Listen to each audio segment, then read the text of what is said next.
First చిన్నప్పటి నుంచి కూడా సివిల్స్ ఇంట్రెస్ట్ మీకు. యా సివిల్స్ వైపు వెళ్ళాలనుకున్నారు. కానీ ఆ తర్వాత మీ ఫాదర్ కోరికనే కావచ్చు, ఎన్టీఆర్ గారు మిమ్మల్ని మోటివేట్ చేయడమే కావచ్చు, మీరు డాక్టర్ చదువుకున్నారు. అసలు సివిల్స్ వైపు ఎందుకు ఇంట్రెస్ట్ మీకు? First of all my father is a civil servant. నాకు ఇంట్లో మా ఫాదర్ ని చూసేదాన్ని నేను. అదే ఇది కాకుండా అరుణ బహుగుణ గారని మీకు ఇప్పుడు అవును, రిటైర్ IPS, అయిపోయారు అవును. Aunty. Aruna Bahuguna aunty is very close to me. Okay. Aunty is the youngest IPS officer in the country. అవును. తను Hmm. అమ్మాయిలలో she is the youngest IPS officer. ఆవిడ్ని ట్రైనింగ్ లో డాడీ దగ్గరే ట్రైన్ అయ్యారు ఆమె. Okay. So I was very young and she was also like barely mid-20s లో ఉన్నారు ఆవిడ. అప్పుడు ఎక్కువ నాతో స్పెండ్ చేసేవారు మా ఇంట్లో. ఓకే.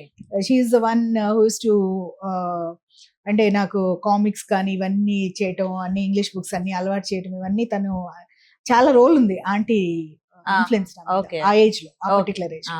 అప్పట్లోనే she used to tell me నేను నా క్లాస్ కన్నా 1 year యంగర్ ఉండేదాన్ని. ఆహా. సో తను అనేది నేను బిఏ అవ్వగానే నేను రాశాను, నువ్వు నాకన్నా కూడా 1 year యంగర్ గా ఫినిష్ చేయగలుగుతావు, ఓకే. యూ డూ సివిల్స్ చెయ్యి, నీకు యాప్టిట్యూడ్ ఉంది, నీకు బాగా అంటే I was considered bright student నేను అవును. చిన్నప్పటి నుంచి కూడా.